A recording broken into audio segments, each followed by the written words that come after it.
Hi, everyone. It's Abby here with Dr. John Bell from Welsh Presbyterian Church in Denver, Colorado.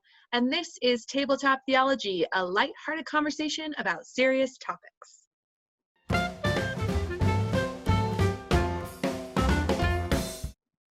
We're back. We took a couple weeks off. We had a couple-week break, Thanksgiving, and now we're making that push to Christmas. We're excited about some new offerings and what we're going to talk about today. We're talking about angels. Yes. Not a common topic. No, we're trying to go a little Christmassy theme, but still things we don't always talk about. So I'm excited. But Abby, yes, before we get to angels, people have been increasingly asking me, who's doing the interviewing? Who's pushing you with all those questions? Who is Abby? And what is her? Is she a minister? Does she have theological background? Just tell us a little bit from where you are coming, so we can know a little bit. Well, I serve as the director of communications at Welsher, so that's how we know each other, and I'm a member of Welsher, so we knew each other before that. But I was raised in Christian school my whole life. I went to a Christian college, had a lot of Bible education. Like I had a class on the prophets, like that kind of intense every year Bible training. Grew up in the church, and really in college particularly started discovering other theologies around the Bible. So grew up in a pretty one-lane theology, and then, there are other types of Christians besides what I was raised in. And so it really got me asking these questions, and I love to talk about it and think about it. I change my opinion on things probably every other day. But I also married someone who really loves theology, and we talk about this a lot. So it's a lot of fun. It's something that we get enjoyment out of. And so I'm glad to be able to do this, to talk with you, someone who is very knowledgeable about theology, who can correct my ways. Well, no, this is a great conversation. We always joke in the church office that if we did the Bible sword drill, Abby would beat all of us. So. Yeah, well, I don't know if that's a good thing or a bad thing, but I know my Bible. I'm learning the theology now, I think. Okay, angels. What do you want to talk about angels? Well, Christmas is coming, and there's a lot of angels in the Christmas story. Right. Who are they? What do they do? Why are they there?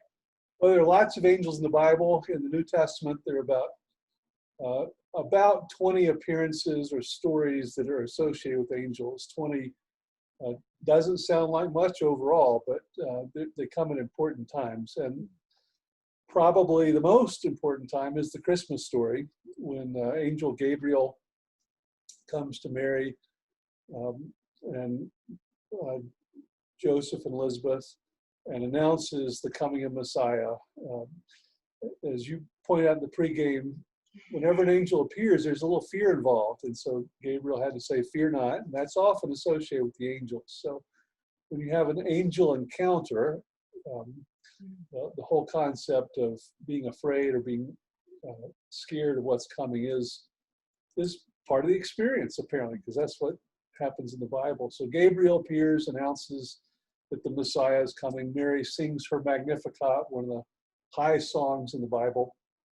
And then, of course, we have Joseph, who seems to be a real slacker because he's always asleep and always dreaming. Just every time he's asleep and dreaming. Echoes, shades of Joseph in the Old Testament, who's also a dreamer.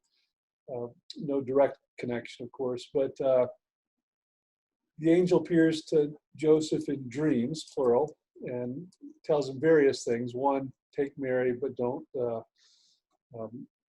make her your wife just yet, and all those kinds of things. Take your new family and go to Egypt, come back. And so Joseph gets instructions from the angels. And then, of course, one of the great appearances of angels is in the field where the shepherds were out watching their flocks by night. And the shepherds, an angel does come and makes the pronouncement. And then that angel is joined by a host of heavenly angels singing glory to God in the highest heaven, and on earth peace, goodwill towards those whom God loves or favors. So that's, in fact, that was my grandmother's favorite verse. So we had to memorize that and sing that, and we would say that at the Christmas table before we would eat our meals. So those are the three main angel appearances associated with Christmas. The angels appear, throughout the New Testament, as at the pool of Bethsaida, when Jesus is finished with his temptation, angels at the resurrection appearance in the garden, and then all through Acts, some strange angel stories pop up. But the Christmas angels are the main ones, and during this time, most of us have angels on our tree, on our door. We actually, I see you've got a star on yours. Yes. Very good. You can't see the top of our tree. We replaced our star actually with a sort of a homemade kitschy angel on this particular tree. And we're very proud of that angel that overlooks us. So that's the little overview of angels. I guess I'll keep proceeding. Angels appear in the Old Testament as well. And so the fascination with angels over the centuries has been intense. Well, I was thinking of Job. I mean, I feel like angels in Job, there's a lot of weird stuff in Job, but they come into it a bit, kind of talking about things. Lots of weird stuff in Job. We'll have to come back to Job someday. We should do Job someday. But in the 5th century, a fellow named, I can never get his name quite right, Pseudo-Dionysius the Areopagite, which rolls off your tongue. It does. Wrote a book in Latin, but in English it's called On the Celestial Hierarchy. And that book, really the 5th century book, has played as the template for angelology throughout the centuries, which reached its height in the Middle Ages. But think about what you know about the Bible. He says the highest order of angels are seraphim and cherubim, and that they're associated with thrones. So whenever you read about thrones, the seraphim and the cherubim are there. And we have that in Isaiah, the book of Isaiah, very powerfully. And then in the middle order, you have dominions and powers, and we see that in some of Paul's letters. So you're still not really in in a visible incarnate way yet. And so then the lowest order is principalities, archangels, and then at the very bottom of his list are angels. Oh. There's some seraphim and cherubim all the way down to archangels and then angels. And then obviously I didn't read his book, but I assume that's because the archangels and the angels do manifest themselves to the characters in the Bible, and one assumes we as human beings. So that's the point of contact, and maybe that's the lowest an angel gets. As I think Satan is often pictured as a fallen angel, and that's a whole other subject. We'll get that's from John Milton, Paradise Lost, really. Yeah. Well, I was thinking of how much of our feelings on angels are so heavily influenced by media. I don't really feel like I know them from the Bible. I grew up, my mom watched Touched by an Angel, all these different shows. And that's where my idea of angel developed. Well, I Googled on angels, as I always do. You're right, television shows, movies, all kinds of things came up. I had to really dig down to find anything of substance. Like Pseudo-Dionysius. Yeah. Well, even when the Bible describes what they look like, I feel like it's something out of a horror movie. They have 6 arms, 8 million eyes, just real weird stuff going on. And I kind of like that we've humanized them a little bit for our Christmas trees, for example. So I know this is a little bit of a history lesson, but by the time the Middle Ages were going, every theologian had an angelology in his or her work. It got to be a really big deal, and that's where the joke about how many angels can dance on the head of a pin, because it got to be so ridiculous. By the time of the Reformation, by the time of John Calvin and Martin Luther, they had mostly given up formal angelology in terms of hierarchy, caste, and trying to put them in some kind of an order. Nevertheless, angels still continue to play a big role in their theology in terms of God's providence, God's love. A great quote I'm going to share in a minute. And then when you get to today, you're right. It's all over the page in terms of what people think angels are and what they do. But Calvin, and there's nobody, I know everybody gets tired of me quoting Calvin, but He's an just important guy. so good. And so bear with me a little bit. Calvin says God makes angels for our sake, not for God's. And then this is just so lovely. God makes use of angels to comfort our weaknesses, that we may lack nothing, that can raise our minds up to good hope or confirm them in security. So angels are to comfort us in weakness, give us hope and security. One thing ought to be quite enough for us, that the Lord declares himself to be our protector. And then I'm not going to read word for word, but what he says is the Lord promises to be our protector. And yet life sends us so much travails that it's sometimes challenging to believe that God is our protector. So God sends angels, intermediaries, mediators that we can connect with, recognize, understand, and by doing so, God offers us tangible, visible, concrete ways to know that God is taking care of us through these angels. And so the good news about angels, theologically, is that although they're from, we'll talk more about substance in a second, they have our interest, they have our back. They're here to protect us, and they're here when life gets difficult, and we need to know that God cares for us. That's the theological purpose of angels in the Bible, and they show up, and they show up time and time again at important points. Well, I'd say humans have followed that. I mean, thinking of the spectrum of, you have like warrior angels, like Gabriel leading against the spiritual warfare army. And then you have baby angels that are like floating around looking beautiful in artwork. I mean, we have this kind of juxtaposition of how we visualize them.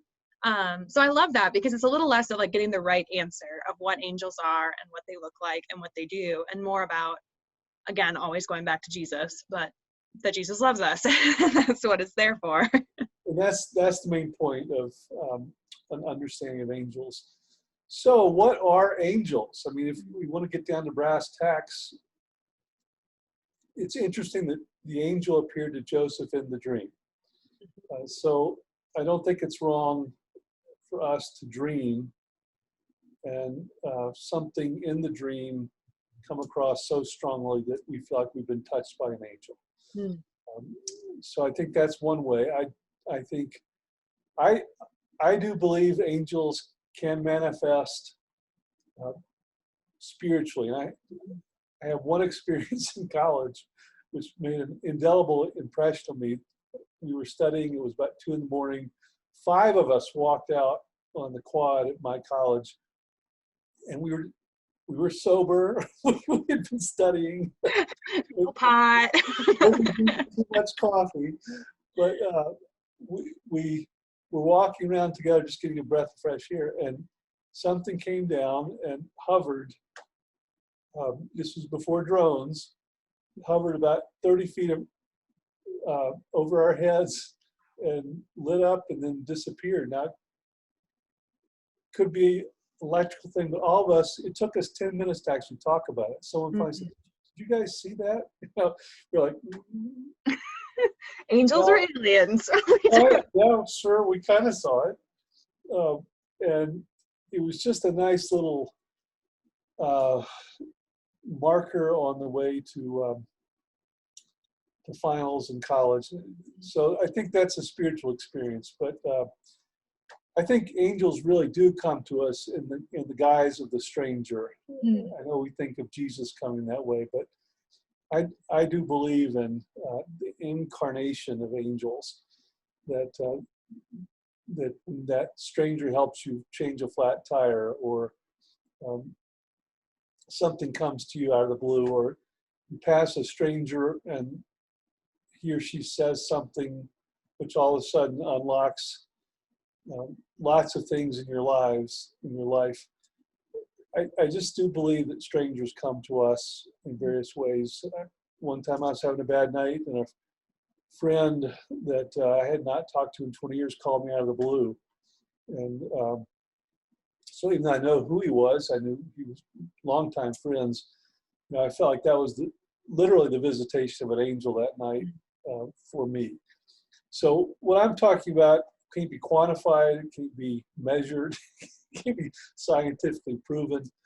But from what I understand, biblically, and the purpose of angels and the theological understanding, I think they still come to us and give us a lot of comfort in times of need.